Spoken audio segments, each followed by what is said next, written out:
బట్టతలతో బాధపడుతున్నారా?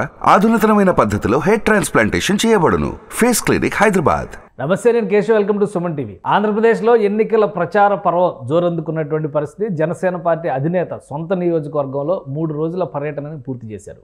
అలానే ఆయనకి వ్యక్తిగత భద్రత పైన కూడా అనేక సందేహాలు ఉన్నాయనేటువంటి ప్రకటనలు కూడా ఈ పర్యటనలో జరిగినటువంటి పరిస్థితి. అలానే పిఠాపురంలో ఏ విధంగా జరిగింది పవన్ కళ్యాణ్ యాత్రలు, తదుపరి కార్యాచరణ ఏ విధంగా ఉండబోతుంది. ఇదే సమయంలో కొంతమంది వ్యక్తులు బ్లేడ్లతో తన పైన దాడులు చేసేటువంటి ప్రయత్నం చేస్తున్నారనేటువంటి ఆరోపణ కూడా చేశారు. ఎందుకు జనసేన పార్టీని, జనసేన అధినేతని టార్గెట్ చేసేటువంటి పరిస్థితి ఉందా? నిజంగానే ప్రచార సమయంలో అనేక వర్గాల ప్రజలతో మమేకం అయ్యేటువంటి కాలాన్ని తమకు అనుకూలంగా మార్చుకునేందుకు ప్రత్యర్థులు ప్రయత్నిస్తున్నారా? ఈ అంశాలపైన విశ్లేషణ చూద్దాం. మనతో పాటు ఉన్నారు జనసేన పార్టీ నాయకురాలు రజనీ గారు, పార్టీ అధికార ప్రతినిధి. రజనీ గారు నమస్కారం. నమస్తే అండి. ఏంటి రజనీ గారు, ఈ ఫీడ్బ్యాక్ ఏంటి? గ్రౌండ్ రిపోర్ట్, పిఠాపురంలో పర్యటన పూర్తయింది అంటే ఫస్ట్ టైము ఆయన తను అనుకున్నటువంటి 3 రోజుల కార్యాచరణని పూర్తి చేశారు. గ్రౌండ్లో మీకు వచ్చినటువంటి రియాక్షన్స్ ఏంటి? అలానే జనసేన అధినేతకి వచ్చినటువంటి ఆదరణ ఎలా ఉంది? సార్, ముఖ్యంగా పిఠాపురం వాస్తవ్యుల నుంచి భారీ స్పందన అయితే వచ్చిందండి. ఏదైతే వర్మగారి నియోజకవర్గం నుండి గతంలో ప్రజారాజ్యం నుంచి పోటీ చేసిన వంగా గీత గారి ఆధ్వర్యంలో నుండి what ever it may be, ప్రజలందరూ మనకి అక్కడ వాళ్ళు సుపరిచితులేనండి. ప్రజారాజ్యం పార్టీ నుంచి వాళ్ళందరూ పార్టీ అభిమానులు. కొణదెల కుటుంబానికి వాళ్ళు కాస్త విజ్ఞతగా వినయంగా ఉండేవారే అని భావించాను. ఇక్కడ ప్రాబ్లం ఎక్కడ వస్తుందంటేనండి, ఇక్కడ వర్మ గారు పవన్ కళ్యాణ్ గారు కలిసిపోయి ఒక అడుగు ముందుకు వేసి ఆయన మా పార్టీ ఆఫీస్కి మంగళగిరి వచ్చి అన్నయ్య చేతులు పట్టుకొని వర్మ గారి ఇంటికి మా అన్నయ్య వెళ్ళి ఇదంతా జనాల్లోకి బాగా ఎక్కుతుంది. వీరిద్దరూ కలిసిపోయారు, మన ప్రయాణం కలిసేనని తీర్మానించుకున్నారు. బంగారుపల్లెంలో భారీ మెజారిటీ అప్పచెప్తాను బాబు గారు అంటూ వర్మ గారు చంద్రబాబు గారికి మాట కూడా ఇచ్చారు. అయితే మన కోవట్లు ఉంటారండి, వైసీపీ కోవట్లు, నిన్ను ఓడించడానికి వంగా గీత కాదు వర్మగారే అని. అంటే మొదటి నుంచి మీరు వినుంటారు, చంద్రబాబు గారు మిమ్మల్ని ఓడించేది అదేంటిది, పవన్ కళ్యాణ్ గారు మిమ్మల్ని ఓడించేది చంద్రబాబు గారే. ఆ మధ్యకాలంలో ఒక సినిమా కూడా తీశారండి, బహుశా నాకు సినిమా పేరు గుర్తులేదు కానీ ఒక డైలాగ్ మాత్రమే అయితే గుర్తుంది. అరే, పవన్ కళ్యాణ్ గారిని ఓడించడం ఎలా అంటుంటే చంద్రబాబు గారు చెప్తుండే, ఆయన్ని ఓడించడానికి గొయ్యి ఆయనే తవ్వుకుంటాడు. ఇలాంటి పనికి మాలిన చెత్త డైలాగులు సినిమాల్లో పెట్టుకుంటూ ఈరోజు మాకు తెలుస్తుందండి ఆయన వ్యూహం ఏంటనేది మాకు కొద్దిగా గొప్ప అర్థమవుతుంది. ఎందుకంటే ఇది రాజకీయం, ఎవడు కూర్చున్న చోటని సింహాసనం ఎక్కలేడు. అలా ఒకవేళ మన నాయకుల్లాగా, మన అధికార పార్టీ నాయకుల్లాగా షార్ట్ కట్టర్లో ఎదిగితే అదేదో పాలి గేమ్ ఒకటి ఉంటుందండి, పాము గరిసి మళ్ళీ వెనక్కి వచ్చి పడతారు. సో దీనికి పునాది స్ట్రాంగ్ గా ఉండాలి. ఒక్కసారి పిఠాపురంలో ఇప్పుడు ఆ పునాది పడింది అనుకోవచ్చు. ఎందుకంటే నియోజకవర్గం మారారు, లాస్ట్ టైం 2 నియోజకవర్గాలు, తర్వాత ఇప్పుడు ఆ 2 వదిలేసి కొత్త నియోజకవర్గానికి వస్తున్నారు. అక్కడ మళ్ళీ అసంతృప్తి.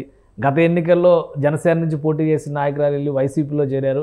తెలుగుదేశం పార్టీ నాయకులేమో రెబల్స్గా ఉన్నారు. సో ఈ అరమరికలు, ఈ వివాదాలు ఇవన్నీ కూడా సమస్యపోయి ఒక బలమైనటువంటి సంకేతాన్ని పిఠాపురం ఓటర్లకి జనసేన పార్టీ అక్కడ అభ్యర్థి ప్రధానంగా పవన్ కళ్యాణ్ ఇవ్వగలిగారా? సార్, మీకు ఒక ఇన్ఫర్మేషన్ సమాచారం అనుకోండి, దాన్ని పూర్తిగా మీకు అందిస్తుంది ఏంటంటే, ఓడిపోయిన వారిని వారు తీసేసుకున్నారు. గెలవబోయే అంటే మీరు ఒకవేళ వంగా గీత గెలుస్తుందేమో అనుకుంటాం మేమంటే, అప్పట్లో అన్నయ్య పోటీ చేయనప్పుడు వంగా గీత గెలిచి మీ దగ్గరకు వచ్చేస్తానన్నా, జనసేన పార్టీలో జాయిన్ అయిపోతానన్నా అని చెప్పిన మాటలు కొన్ని అంటూ కొంత మాకు వచ్చే విశ్వసనీయ సమాచారం. ఇప్పుడు అన్నయ్యే వచ్చి పోటీ చేస్తే, సపోజ్ అక్కడ తంగెళ్ళ ఉదయ్ సీన్ గారు పోటీ చేస్తే నిజమా? వంగా గీత గెలిస్తే జనసేనలోకి వస్తానని చెప్పారా గతంలో ఏమన్నా? గతంలో కాదండి, ఆవిడ ప్రజారాజ్యం నుంచి పోటీ చేశారు. తర్వాత 2017-16లో కూడా పవన్ కళ్యాణ్ గారి పార్టీ ఆఫీస్లో ఆయన కలవడం కోసం ఎదురు చూశారంట. మరి ఎందుకు కలవలేకపోయారో మాకు తెలీదు. ఇప్పుడు జరుగుతున్నది ఏంటంటే, వైసీపీ వాళ్ళందరూ అన్నయ్యతో కండవాలు కప్పించుకోవడానికి వచ్చారు. వైసీపీలో వాళ్ళంటే ఎవరు? వాళ్ళు వంగా గీత మనుషులు. వంగా గీత ఎవరు? మనం వేసిన సైబరాబాద్లో మొక్క. పాపం మొక్కకి కొద్దిగా గొప్ప మన మీద అభిమానం ఉండొచ్చు కదా మేడం గారికి. సో ఏదైతే పాపం వంగా గీతా విశ్వనాథ్ గారు, ఆవిడకి కూడా రావాలని ఉందండి, కానీ అక్కడ ఉండే వాళ్ళని బట్టి రాలేకపోతుంది. మీరు 2-3 చాట్ల మీటింగుల్లో చెప్పండి, వంగా గీత గారు సుస్వాగతం, మీరు మా పార్టీకి వస్తే మాకు చాలా బలంగా ఉంటుందని 2 మాటలు అనండి, వచ్చేసిద్ది. పెద్ద పెద్ద వాళ్ళే తెరలెత్తేసి ఈ పార్టీలో ఆ పార్టీలో దూరితే మన పార్టీ అమ్మాయి కాక పక్క అమ్మాయా? మేమందరం ప్రజారాజ్యం వల్లమే ఆమె చేరిందని వైసీపీలో చేరాం. ఇప్పుడు మేము బయటకు వచ్చాం, ఆమె కూడా బయటికి రాలేక తడవలేక ఆగుతుంది. 2-3 సార్లు మీరు అడిగితే ఆటోమేటిక్గా దూకేసింది. ఇప్పుడు తిక్కలోడా ఓడిపోయిన దాన్ని నువ్వు అక్కడ తీసుకెళ్తే గెలవబోయే ఆమెను తీసుకొచ్చి మా పక్కన నుంచో పెడితే ఇక పిఠాపురం ఆయన సొంత గడ్డగా మారబోతుంది. ఒక పక్కన దత్తాత్రేయుడు, ఒక పక్కన మా పవన్ కళ్యాణ్ గారు. ఈరోజు పిఠాపురంలో ఫేమస్ 2 ఐటమ్స్ అన్నట్టుగా మీరు అందరూ వినుంటారు కదా. ప్రచారంలో భారీ స్పందన వచ్చింది అన్ని పల్లెల నుంచి, అన్ని ఏరియాల నుంచి. సరే, అంటే ఒకటి అధికార పార్టీ నుంచి కూడా చాలా మందిని ఇన్ఛార్జీలుగా, సమన్వయకర్తలుగా, పరిశీలకులుగా నియమించినటువంటి పరిస్థితి. మిగతా నియోజకవర్గాలు అన్నీ ఒక ఎత్తు, పిఠాపురం కాన్స్టిట్యున్సీ ఒక ఎత్తు అనేటువంటి సంకేతాలు. సో ఈ ప్రతి వ్యూహాలని తట్టుకుని జనసేన ముందుకు వెళ్తుందా? మమ్మల్ని తట్టుకొని వాళ్ళు ముందుకెళ్తారా అని అడగండి సార్. ఇక్కడ అసలు అధినాయకుడు వచ్చి కూర్చుంటే, ఏదైతే ఆయనే పీట వేసుకుని కూర్చుంటే, అంటే ఒక కొవ్వొత్తి కాంతిలో అది కాలిపోతున్న పురుగులా కనపడతారండి నాకైతే. ఇంకొకటి ఏంటంటే సార్, పవన్ కళ్యాణ్ గారిని ఓడిస్తాను అని అంత స్ట్రాంగ్గా చెప్తున్నారు. ఏంటి వాళ్ళ నమ్మకం? జనబలం అంతా మా పక్షానే ఉంది, మరి ఎలా అని నాకు డౌట్ వచ్చింది సార్. నాకు అందులో ఇంకా గట్టి డౌట్ ఏంటంటే, ఎవడన్నా నేను గెలుస్తానంటాడు పరీక్ష రాయక ముందు, నాకు మార్కులు వస్తాడు, 100కి 100 వస్తాయని ఎలా చెప్తాడు సార్? పేపర్ ఏమైనా లీక్ అయిందా? నాకు అలా భయంగా ఆలోచనగా ఉండేదండి. జగన్ గారు ప్రశాంతంగా ఉన్నా నాకు తుఫాను ముందు ప్రశాంతతలాగే కనపడుతుంది. అందరూ వ్యతిరేకత వచ్చింది, మేము గెలిచేస్తామన్నారు. ఆగండ్రా బాబు, జాగ్రత్తగా పనిచేయండి, అతన్ని అన్ని రకాలుగా ఆలోచించాలి, అతని వ్యూహం మనకు అందదు అని అనుకుంటూనే ఉంటారండి. నిన్నటి రోజు ఒక వెహికల్ పట్టుబడితే దాంట్లో జగన్ గారికి సంబంధించిన టోపీలు, ఆ బ్యానర్లు, ఈవీఎం మిషన్లు కూడా వచ్చినాయి. కేశవ్ గారు, ఈవీఎం మిషన్స్ అంటే మనం కొంచెం అమాయకులం కదా. ఈవీఎం కనపడగానే పవన్ కళ్యాణ్ గారికి అని గుద్దేస్తాం. ఆ EVM dummy EVM, original EVM వాళ్ళ ఇంట్లో పెట్టుకొని చక్కగా ఫ్యాన్ గుద్దుకొని ఆ ఈవీఎం మిషన్స్ కౌంటింగ్ ఇస్తారు. ట్రైనింగ్ ఏమైనా ఇస్తున్నారా, లేదంటే ప్రజల నాడిని తెలుసుకునేటువంటి ప్రయోగంలో భాగంగా అలాంటి ఈవీఎం మిషన్లు తెచ్చారా? లేదు సార్, వాళ్ళ ఇంట్లో వాళ్ళు గుద్దేసుకుంటారు, దాన్నే కౌంటింగ్ పంపిస్తారు. మేమేం చేస్తామంటే అటు ఫ్యాన్ చూడంగానే అయ్యో ఫ్యాన్ గుద్దకూడదు అంటూ గాజు గ్లాస్కి గుద్దుకుంటా కూర్చుంటా ఉంటారు. కానీ మనం ఎటు గుద్దినా ఫ్యాన్కి వెళ్ళిపోయేలాగా పెడతాడేమో కనెక్షను. లేకపోతే మనం ఒకవేళ గాజు గ్లాసుకి గుద్దినప్పటికీ ఈ మిషన్ డమ్మీ మిషన్స్ ఏమో, ఒరిజినల్ మిషన్స్ వాళ్ళ పార్టీ కార్యాలయంలో ఫ్యానే ఇది మళ్ళీ డౌట్ వస్తుందని మధ్య మధ్యలో. అంటే ఎలక్షన్ కమిషన్ అధికారులు, యంత్రాంగం, వ్యవస్థ ఇవన్నీ ఉన్నాయి కదా. ఆల్రెడీ నిన్న ఒక పెద్ద షాక్ ఇచ్చారు, అంతమంది ఎస్పీలని ట్రాన్స్ఫర్ చేశారు, అధికారులను బదలాయించినటువంటి పరిస్థితి ఉంది, ఎన్నికల విధుల నుంచి తప్పించినటువంటి పరిస్థితి ఉంది. సో ఇవన్నీ కూడా ఉంటాయి కదా, ఈ అబ్జర్వేషన్స్ ఉంటాయి కదా. ఈవీఎం మిషన్స్ ప్రజలకు అవగాహన కల్పించడంలో భాగంగా ఏమైనా తీసుకొచ్చారనుకోవచ్చు కదా. అవగాహన ఎవరు కల్పిస్తారు సార్? ఎలక్షన్ కమిషనర్ కల్పిస్తారు. రాజకీయాల్లో పోటీ చేసేవాడు ఈవీఎం మిషన్ తీసుకురావచ్చా? దాన్ని ఇలా గుద్దండి అలా గుద్దండి అని చెప్పాలా? ఈవీఎం అన్న ఈ సంవత్సరమే డౌన్లోడ్ అయిందా? ప్రతిసారి దాంట్లోనే కదా సార్. సార్ ఏదో జరుగుతుంది, ఏదో చేయాలనుకుంటున్నాడు, ఏదో చేయబోతున్నాడు. ఈరోజు ముఖ్యంగా మన టాపిక్ ఏంటంటే బ్లేడ్తో దాడులు. అసలు ఇవాళ రోజు మాది ప్రోగ్రామ్ ఉందండి తెనాలిలో, ఏదైతే పవన్ కళ్యాణ్ గారి ప్రోగ్రామ్ వస్తుందని అందరం రెడీ అయిపోయాం. చివరి క్షణంలో ఆయన అస్వస్థతకి గురైనారు, రాలేకపోతున్నారని కబురు వచ్చింది. నిన్న మొన్న 2 రోజులు బ్లేడు దొంగలు తిరుగుతున్నారు, ఇలాగా గాయపరుస్తున్నారు అంటూ జరిగినటువంటి విషయ సమాచారం. అంటే ఇక్కడ పెద్ద పెద్ద కత్తులు, ఆయుధాలు అంటే ఇంకోటి చెప్పచ్చు. బ్లేడ్ అనుకోండి, ఆ షేవింగ్ కోసం తీసుకెళ్తే అది పట్టుకుని నన్ను ఎమ్మడబడ్డారండి, ఇదిగోండి షేవింగ్ కిట్ ఓ పక్కన ఉంది, బ్లేడ్ ఓ పక్కన ఉన్నాయి అని ఒకవేళ దొరికినప్పటికీ కట్టుకథలు చెప్పడానికి సిద్ధంగా ఉన్నటువంటి కొంతవర్గం. ఈ బ్లేడ్ గోల ఏంటి అంటే, రాత్రులు పిఠాపురం హోటల్లో పక్క జిల్లాల వారా లేకపోతే పక్క రాష్ట్రాల వారా రూములు తీసుకుంటున్నారు. అసలు పిఠాపురం వస్తే రూమ్ తీసుకునేవాడు ఎవరు? మహా అయితే గుడికి వెళ్ళడానికి తీసుకుంటాడు. అక్కడ ఏమైనా కంపెనీలు ఉన్నాయా? లేవే. ఎవరైనా ఇళ్ళకి వచ్చిన వాళ్ళు ఉంటే అసలు అది పల్లెటూరు కాబట్టి ఇంకా ఎక్కువ స్వాగతిస్తారు. మరి అర్ధరాత్రి హోటల్లో రూములు తీసుకున్న పక్క రాష్ట్రం వాళ్ళు, పక్క జిల్లాల వాళ్ళు ఎవరై ఉంటారండి? పోనీ వారేమన్నా వంగా గీత గారికి ప్రచారం చేయడానికి వచ్చి అకామిడేషన్ లేక రూమ్ తీసుకున్నారు అనుకోండి, పక్క రాష్ట్రాల వాళ్ళతో ఏం పనండి?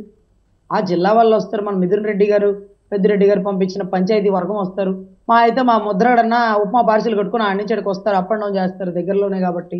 వీళ్ళంతా కాకుండా పక్క రాష్ట్రం వాళ్ళు అర్ధరాత్రులు రిక్కీలు చేయడం ఏంటి, పట్టపగలు ఈ క్రౌడ్లో వచ్చేయడం ఏంటి, సెక్యూరిటీ వాళ్ళని గాయపరుస్తుంటే అంటే ఇలా చేతులు పట్టుకొని అన్నయ్య వెళ్ళే దారికి వెళ్ళనిస్తారు.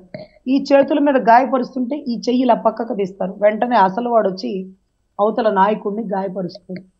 అంటే ఇక్కడ బలమే పవన్ కళ్యాణ్ గారు. పవన్ కళ్యాణ్ గారికి ఏదైనా జరిగితే చంద్రబాబు చేయించాడు అని మళ్ళీ ఒక వర్గం. ఈ అంతా కోణంలో మా అభిమానులకు అసలు ఏం చేయాలి, మేము యువతలోడికి చేయాలా, అవతలోడికి చేయాలా, మా నాయకుడికి బాగలేదు, మా నాయకుడికి ఇబ్బంది జరిగింది అంటూ మేము తండోపతండాలుగా అసలు ఎవరు దొంగ అనేది తెలియదు. మీకు తెలిస్తే వంగవీటి రంగా గారు చనిపోయినప్పుడు కూడా టీడీపీ మీద వేస్తారు. అసలు టీడీపీ చేశారా, పిసిసి అధ్యక్ష పదవి కోసం రాజశేఖర రెడ్డి గారు చేశారా, కడపలో వార్ పర్మిషన్ లేకుండా బాంబులు ఎట్లా వచ్చినాయి, బాంబులతో జరిగిన దాడులు, కత్తులతో జరిగిన దాడులు, వీళ్ళకేమో నేరకోణం లేదు, వాళ్ళేమో నేరస్తుల్లోనే.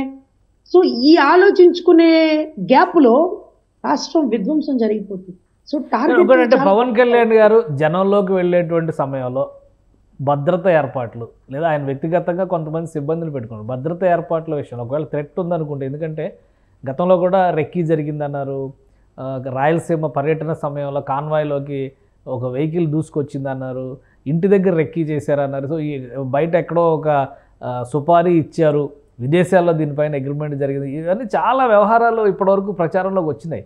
ఇప్పుడు మళ్ళీ పవన్ కళ్యాణ్ గారి వ్యక్తిగత భద్రతని ఒక బ్లేడ్ బ్యాచ్ లేదా బ్లేడ్ గ్యాంగ్ ఎవరో చొరబడి ఆయన గాయపరచాలనేటువంటి ప్రయత్నం చేస్తున్నారనేటువంటి ఇది ఒక రాజకీయ ఆరోపణగా ఎందుకు చూడకూడదు? లేదు సార్, మీరు గమనిస్తే స్థానిక ఎన్నికల్లో బయటకు వచ్చి చేసింది జనసేన.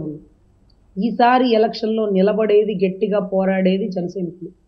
టీడీపీ వర్గం చాలా దృఢంగా, బలంగా ఎక్కడెక్కడ ఎన్ని ఓట్లు ఉన్నాయి, ఎన్ని ఓట్లు ఎలా వేయాలి, బూత్ లెవెల్ మేనేజ్మెంట్ అంతా చూసుకొని బయటకు వస్తుంది. వాళ్ళకి ఏ నష్టం జరగకుండా కాపు కాసేవాడే జనసైనికుడు. వీళ్ళిద్దరు న్యూట్రల్గా పనిచేసినప్పుడు సెంట్రల్ కొద్దో గొప్ప ఇచ్చే సపోర్టు, ఈ కలెక్టర్ని ఐపీఎస్ని మార్చడం వల్ల కొంత ప్రజాస్వామ్యం నడుస్తుంది. ఇంత గ్రౌండ్ వర్క్ జరుగుతున్నప్పుడు మీరు గమనిస్తే చంద్రబాబు గారు జగన్ నిన్ను ఓడిస్తానంటారు, పవన్ కళ్యాణ్ గారిని నిన్ను తొక్కేది నేనే జగన్ అంటూ సవాల్ విసురుతారు. ఆ ప్రౌడ్నెస్, ఆ యాంగ్రీనెస్ కేవలం ఆయన దగ్గర మాత్రమే ఉంది. ఇప్పుడు రంగా గారి చావు కారణం ఏంటండి? ఆ అగ్రెసివ్నెస్. ఆయన గట్టిగా నిలబడతాడు, నువ్వెంత అని అడుగుతాడు. నువ్వెంత రంగా గారు ఎంత హైట్ ఉంటారు? 6 అడుగులు ఉంటారా? భారీ పర్సనాలిటీ లేదు కదా. అతి కొద్ది మనిషి రాష్ట్రాన్ని శాసిస్తుంటాడు, ఎలక్షన్స్ని శాసిస్తుంటాడు, భారీ పార్టీలకి ఢీ కొడుతుంటాడు, అధికార పార్టీని నిజంగా ఒక రకంగా భయభ్రాంతులకు గురి చేస్తాడు. సో ఇటువంటి పరిస్థితుల్లో కేవలం యాస్టీస్ పవన్ కళ్యాణ్ గారు కూడా మాకు అదే యాంగిల్లో కనపడుతుంది. ఈ టైంలో అసలు నా మనసు కనిపిస్తుందండి, పిఠాపురం ఎమ్మెల్యే కంటే కడప ఎంపీగా తీసుకొని ఆయన నేషనల్ ప్రోటోకాల్ అంటే ఎంపీకి ఉండే ప్రోటోకాల్ సెక్యూరిటీతో ఉంటే ఆయన ఎక్కువ శ్రేయస్కరంగా ఉంటాడు అని. ఇవాళ కాకపోతే జనాల్లో రేపైనా తిరగాలి. ఆయనకి ఏదైనా ఇబ్బంది జరిగితే ఇక మా పార్టీ ఉండదండి. అంటే సెక్యూరిటీ పరంగా ఇబ్బందులు ఉన్నప్పుడు సెంట్రల్ గవర్నమెంట్కి కానీ స్టేట్ గవర్నమెంట్ సపోర్ట్ చేయట్లేదు అనుకున్నాడు, పోలీస్ డిపార్ట్మెంట్కి కానీ రిక్వెస్ట్ పడి ఈ మధ్య లోకేష్ గారికి సంబంధించి కొన్ని జాగ్రత్తలు తీసుకోవాలని చెప్పని సెంట్రల్ ఆఫీసర్స్ ఇచ్చినటువంటి డైరెక్షన్స్తో ఆయనకి జెడ్ కేటగిరీ సెక్యూరిటీ కల్పించాలని డిసైడ్ చేశారు. సో పవన్ కళ్యాణ్ గారు ఆంధ్రప్రదేశ్ రాజకీయాల్లో ఒక కీ పర్సన్, ముఖ్యంగా కూటమి ఏర్పాటు కావడం వెనక కూడా ఆయన పాత్ర చాలా కీలకమైంది. అలాంటప్పుడు భద్రత ఎందుకు తీసుకోకూడదు? ఆ భద్రత తీసుకోకుండా కేవలం వ్యక్తిగత భద్రతా సిబ్బందిని పెట్టుకోవడం వల్లనే ఇలాంటి సమస్యలు పదే ఎదురవుతున్నాయేమో అని అనిపించడం లేదా? 100% భద్రత ఏర్పాటు జాప్యంలోనే ప్రాణాలు పోయే పరిస్థితి ఉంటుందండి. మాకు అడుగడుగునా మాకు ఎప్పుడు రంగా గారే గుర్తొస్తున్న మూమెంట్ అండి. ఆయనకు కూడా పిసిసి అధ్యక్ష పదవి ఒక వారం 10 రోజుల్లో వస్తుందని అక్కడ ఏదో ఢిల్లీలో ఉండే శివశంకర్ గారు ఎవరో ఉంటారు ఆయన ఇచ్చే టైంలోనే ఒక 10 days గ్యాప్లోనే ఈ ఘటన జరిగిపోయింది. అక్కడ ఆంధ్ర రాష్ట్ర పోలీసులు సరైన ప్రొటెక్షన్ ఇవ్వలేదని అప్పుడున్న టైంలో హోమ్ మినిస్టర్ కొడాలి గారిని కూడా సస్పెండ్ చేసినట్టు అరుణంలో ఎన్టీ రామారావు గారు ప్రభుత్వం సస్పెండ్ చేశారు. అంటే ఇక్కడ ఏమవుతుందంటే వ్యక్తిని నష్టపోకూడదు, మళ్ళీ రాబోడు, చాలా కేర్ఫుల్గా ఉండాలి సార్. ఏదైనా పవన్ కళ్యాణ్ గారికి చిన్న ఇబ్బంది జరిగితే ఇక ఏ పార్టీలు ఉండవండి. అసలు ధైర్యం చేసి ఎవ్వరూ బయటికి రాలేని పరిస్థితి. ఆయనే ఈరోజు యుద్ధానికి ఆయుధం. ఆ ఆయుధాన్ని సంధించబోయేది చంద్రబాబు గారు. చంద్రబాబు గారి చేతిలో ఉండే ఆయుధం పవన్ కళ్యాణ్ గారు. ఆయుధాన్ని కాపాడుకొని యుద్ధం చెయ్యాలా, ఆయుధాన్ని జార విడుచుకుంటే యుద్ధం ఎలా చేస్తారు? సో ఆయుధానికి ప్రత్యేక ప్రొటెక్షన్ ఉండాలి, సరైన పదును ఉండాలి, అప్పుడు యుద్ధం గొప్పగా జరుగుతుంది. సో ఎన్నికల కమిషన్కి ఏమైనా ఫిర్యాదు చేస్తారా దీని మీద? ఈ బ్లేడ్ వ్యవహారాలు కానీ అక్కడ జరుగుతున్నటువంటి, ఇప్పుడు అసలు పవన్ కళ్యాణ్ గారు ఎందుకు సిక్కారు? ఏమైనా రీజన్ ఉందా? ఈ పర్యటనల ప్రభావం అనుకోవాలా, లేదా వేరే ఏమైనా రీజన్ ఉందా? కొంతమంది రకరకాలుగా అంటున్నారు, ఏవో అటాక్స్ జరిగినాయి, లేదంటే ఏదో ప్రయోగాలు జరుగుతున్నాయి, అందుకని ఆయన ఇబ్బంది పడుతున్నారు, ఆయనకి ఫీవర్ వచ్చింది అంటున్నారు. ఏంటి అసలు అనారోగ్య సమస్య ఏంటి? ఒక షెడ్యూల్ ఇచ్చారు 12వ తారీఖు వరకు, ఇప్పుడు సడన్గా తెనాలి పర్యటన రద్దయింది. ఏం జరుగుతుంది సార్? కేరళలో ఒక వ్యక్తి ఇంకొక వ్యక్తిని చంపడానికి ఒక ఆయుధాన్ని వాడాడు. ఏంటంటే గోరు. ఆ గోరులో భయంకరమైన పాయిజన్ ఎక్కించుకున్నాడు. అందరూ, అతను ఒక పెద్ద ఇండస్ట్రియలిస్ట్, అతను వస్తున్నాడని అందరూ స్వాగతం పడుతూ చేతులు పడతారు. అతన్ని చంపే ప్రయత్నం కోసం ఇతను గట్టిగా చేతులు పట్టుకొని ఆ గోరుతో ఇలా గీకాడు. దాంట్లోంచి పాయిజన్ లోపలికి పోతుంది. అంత చిన్న పాయిజన్లోకి ఒక మనిషి ఎలా చనిపోతాడు అంటే చనిపోడు, అస్వస్థతకి గురవుతాడు. తద్వారా మొత్తం మెడికల్ మీద జరుగుతూ ఉంటుంది. చివరాఖరికి కొలాప్స్ అవుతారు. అది స్లో పాయిజనా, ఇంకొక పాయిజనా, కెమికల్ లోపలికి పంపిస్తారా, అది ఏ రకంగా పని చూపిస్తారు, నోట్లోంచి మాటల ద్వారా పంపిస్తారా అంటే వాళ్ళకు స్ప్రెడ్డింగ్ అనమాట. ఇదంతా ఒక కెమికల్ చర్యలు కొన్ని జరుగుతుంటాయి. సో ఇటువంటి పరిస్థితుల్లో ఏవైనా జరగచ్చండి. అధినాయకుడిని కాపాడుకోవాల్సిన బాధ్యత 3 పార్టీలకి ఉందండి. 3 పార్టీల కార్యకర్తలకు ఉంది, అధినాయకులకు ఉంది. సో నాకు తెలిసి మోడీ గారు ఇది దృష్ట్యా పెట్టుకొని కొంచెం ప్రొడక్షన్ పెంచితే ఆయన, ఎందుకంటే అన్ని పల్లెల్లోకి తిరగాలి, అందరి ఇళ్ళకి వెళ్ళాలి, అందరికీ చేతులు పట్టుకోవాలి, అందరి భుజాల మీద చెయ్యేసి ఫోటోలు దిగాలి. ఇంత దగ్గరికి మా అధినాయకుడు చాలా రేర్ అండి. మీరు గమనిస్తే మరి మాతోనే ఒక్కసారి ఫోటో దిగారండి, నాకు సర్టిఫికెట్ ఇస్తా. ఇంతవరకు జీవితంలో నేను ఆయన మళ్ళీ ఫోటో కానీ ఆయన ఇంత దగ్గర కానీ ఎప్పుడు చూడలేదు. రాష్ట్ర అధికార ప్రతినిధి అయిన మా దగ్గర ఉండేది పాపం బౌన్సర్సే. వాళ్ళకి కుటుంబాలు, బిడ్డలు, భార్యలు ఉన్నారు పాపం. అంటే ఒక భార్యలండి, భార్య ఉన్నారు. సో వాళ్ళ కుటుంబాలు వాళ్ళకు ఉన్నారు. సో ఇటువంటి పరిస్థితుల్లో వాళ్ళ ప్రాణత్యాగం ఎంతవరకు చేయగలుగుతారు? వాళ్ళ ప్రాణానికి కూడా రక్షణ ఉండాలి కదా. ఇదేమన్నా ఎలక్షన్ కమిషన్కి ఫిర్యాదు చేస్తారా ఈ పరిణామాల మీద కానీ, ఆయన అస్వస్థత మీద కానీ, ఏమైనా రిపోర్ట్ కానీ, హెల్త్ బులెటిన్ కానీ రిలీజ్ చేస్తుందా జనసేన పార్టీ? ఎందుకంటే 12 రోజులు షెడ్యూల్ ఇచ్చారు, ఇప్పుడు తెనాలి పర్యటన రద్దయింది అంటున్నారు. తదుపరి పర్యటనల పరిస్థితి ఏంటి? దీని మీద ఏమైనా క్లారిటీ ఉందా? సార్ తెనాలి పర్యటన చాలా ఇంపార్టెంట్ సార్. ఆయనకి ఏటుగా అంటే మాకు మెయిన్గా కీలక వ్యక్తి 2 నెంబర్లో ఉండేటటువంటి వ్యక్తి నాదెండ్ల మనోహర్ గారు. ఆయన గెలవడం కోసం ఇతను అంటే మా సార్ వచ్చి ప్రచారం చేయడానికి అనేది చాలా ఇంపార్టెంట్ షెడ్యూల్. ఎంతో పెద్ద ఇబ్బంది అయితే తప్ప దాన్ని క్యాన్సిల్ చేసుకోరు. ఆ ఎంతో పెద్ద ఇబ్బంది ఏం జరుగుతుంది? ఎందుకు మనిషి కూడా చాలా డల్ అయిపోయారు. మాకు జనాల్లో తిరుగుతుంటే ఆయన ఫేస్లో గ్లో లేదండి, ఎక్కడో బాగా లోగా ఉన్నట్టుంది, నీరసంగా ఉన్నట్టుంది. ఎండలకి వానలకి ఆయన కష్టపడుతుంటే నాకు అనిపించిద్దండి, వద్దన్నా ఎంపీగా పోటీ చేయన్నా, క్యాబినెట్ మినిస్టర్ అయిపో అన్నా, సెక్యూరిటీగా ఉండన్నా, నువ్వు ఏదో ఒక మూల బాగుంటే చాలన్నా, ఇలా జనాల్లో తిరగాల్సిన పని లేదు, నువ్వు ఉన్నావన్న ధైర్యంతో మేము ఇక్కడ కాళ్ళు రెగరేస్తామన్నా, నువ్వు ఆరోగ్యంగా ఉండాలా, హ్యాపీగా ఉండాలా, ఎక్కువ కాలం ఉండాలా. ఇలా జనాల్లో తిరుగుతూ ఇతను అవతలని తక్కువ అంచనా వేయడానికి లేదు. కాబట్టి ఆయన సెక్యూర్ ప్లేస్లో ఉంటే బాగుంటుంది, ఒక క్యాబినెట్ స్థాయిలో అనుకుంటాం. కానీ ఆయన నేను జనాలతోనే ఉండాలని కోరుకుంటాడు. కాబట్టి ఇక మనం ఏం చేయలేం sir. Anyway election commissioner protection ఇవ్వాలి, ఆయన్ని కాపాడుకోవాల్సిన బాధ్యత అన్ని పార్టీల వరకు ఉంది. ఆయనకి ఏ ఇబ్బంది జరగకూడదని మనస్ఫూర్తిగా కోరుకుంటూ జై Janasena. Right, thank you Rajani garu మీ అభిప్రాయాలు తెలియజేసినందుకు. ఇది పవన్ కళ్యాణ్ పర్యటన పిఠాపురంలో అర్ధంతరంగా, అంటే మొదట అనుకున్నటువంటి షెడ్యూల్ ప్రకారం అయితే పూర్తయింది, కానీ ఆయన తదుపరి యాత్రలన్నీ కూడా ఆగిపోతున్నటువంటి పరిస్థితి కనిపిస్తుంది. ఆరోగ్య సమస్యలు చుట్టుముట్టడం, అలానే తన చుట్టూ ప్రచారంలో భాగంగా జరుగుతున్నటువంటి వ్యవహారాలు కూడా పవన్ కళ్యాణ్ ఇబ్బంది పెట్టాయనేటువంటిది జనసేన పార్టీలో అంతర్గతంగా వస్తున్నటువంటి డిస్కషన్. నిజంగానే ఇందులో సీరియస్ ఎలిగేషన్స్ ఉన్నాయనేటువంటి మాట జనసేన పార్టీ నాయకులు చెప్తున్నారు. ఎలక్షన్ కమిషన్ కూడా దీని మీద స్పందించాలనేటువంటి విజ్ఞప్తి చేస్తున్నారు. సో నెక్స్ట్ టూర్ షెడ్యూల్ ఏ విధంగా ఉండబోతుంది అనేది పవన్ కళ్యాణ్ కోరుకున్న తర్వాతే, ఆయన కోలుకున్న తర్వాతే క్లారిటీ ఇచ్చేటువంటి అవకాశాలు కనిపిస్తున్నాయి. ఇది special discussion. Keep watching. Suman టీవీలో మీ పర్సనల్ అండ్ బిజినెస్ ప్రమోషన్స్ కోసం కింది నెంబర్కి కాంటాక్ట్ చేయండి.